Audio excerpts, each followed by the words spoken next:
ایک بار ایک عورت نبی کریم صلی اللہ علیہ وسلم کے پاس تشریف آئی جو قد میں تھوڑی چھوٹی تھی۔ حضرت عائشہ رضی اللہ تعالیٰ عنہ فرماتی ہیں کہ میں نے نبی کریم صلی اللہ علیہ وسلم کی طرف اس عورت کو دیکھتے ہوئے اشارہ کیا، یعنی چھوٹے قد ہونے کی طرف۔ تو نبی کریم صلی اللہ علیہ وسلم نے فرمایا، اے عائشہ، تم نے ایک ایسی بات کہہ دی ہے کہ اگر اسے سمندر کے پانی میں ملایا جائے تو سمندر کا پانی بھی زہریلا ہو جائے۔ اللہ اکبر۔ اب اس حدیث سے ہمیں کیا پتہ چلتا ہے؟ حضرت عائشہ رضی اللہ تعالیٰ عنہ نے زبان سے کچھ نہیں کہا، صرف محض ایک اشارہ کیا، وہ بھی کسی کی جسمانی کمزوری کی طرف۔ ہمیں اس سے معلوم ہوتا ہے کہ غیبت صرف بولنے کا نام نہیں، بلکہ کوئی بھی اشارہ، کوئی ادا یا مسکراہٹ بھی غیبت ہو سکتی ہے۔ یہاں حضرت عائشہ رضی اللہ تعالیٰ عنہ کا مقام کم نہیں ہو رہا۔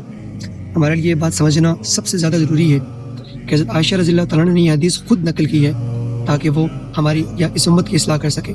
یاد رکھیے، حضرت عائشہ رضی اللہ تعالیٰ عنہ ام المومنین ہے۔ دین کا سب سے بڑا حصہ ہم تک انہی کے ذریعے پہنچا۔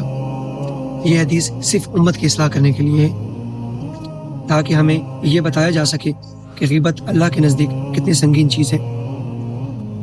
اب نبی کریم صلی اللہ علیہ وسلم نے سمندر کو پانی کو زہریلا کرنے سے مراد یہ ہمیں سمجھایا ہے کہ غیبت صرف ایک قطرہ ہی کیوں نہ ہو، تب بھی وہ پورے ماحول کو خراب کر سکتی ہے۔